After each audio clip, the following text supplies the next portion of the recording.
Hi, my name is Tessa from Connecticut Sea Grant and Yukon Extension. Today we're here at the Quinebaug Fish Hatchery, one of the largest facilities of its kind in the United States. They grow 4 different types of trout. Let's dive in and learn just how they do that.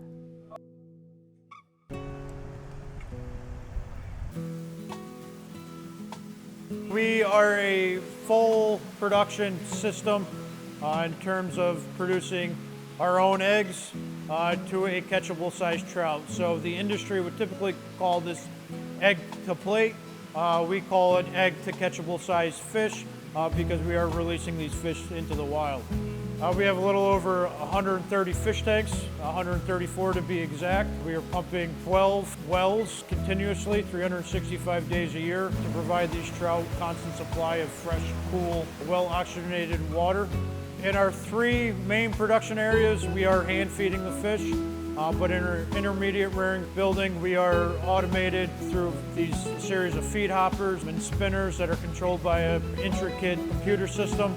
These fish are getting anywhere from 1 to 6% of their body weight per day, 365 days a year. We're currently feeding about 1 ton of fish food each and every day. That could be as much as 2 tons of fish food depending on our production cycle.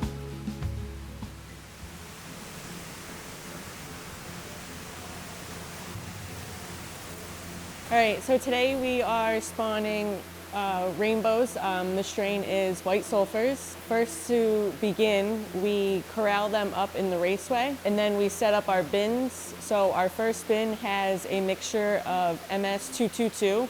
It's an anesthetic that helps knock the fish out so we can handle them better. The guys check them to see if they have good eggs, and once they determine that, they hand them to us, and then we spawn all of the eggs into the bowls. We take our males and we squirt the milk into the bowl on top. They go into a bowl off to the side, and then after we have someone take that bowl, wait a couple minutes, and then they rinse the eggs off to get everything out of the eggs. They go into a bucket of fresh water, and those will water harden in that bucket for anywhere from 1 to 4 hours. After we measure all of our eggs out, we determine how many eggs we got in total.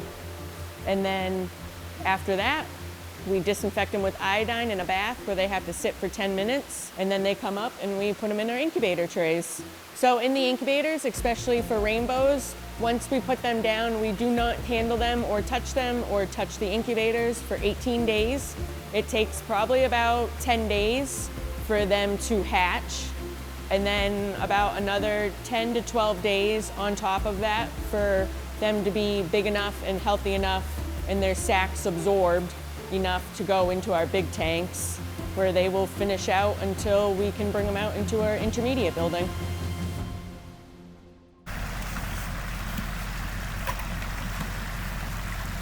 We currently produce about 600,000 catchable sized trout each year. 80% of the fish stocked at a Quinebaug Valley Trout Hatchery are for a put and take fishing program, and that is where we expect our anglers to go out and catch and keep these fish for harvest. We also produce a lot of fish for our trout parks and special regulations waters, where we're trying to encourage our youth to go out and be able to catch and keep some fish and just provide a recreational service for our citizens of Connecticut. Thanks for joining us. We hope you learned a lot about trout culture. Make sure to join us for our next segment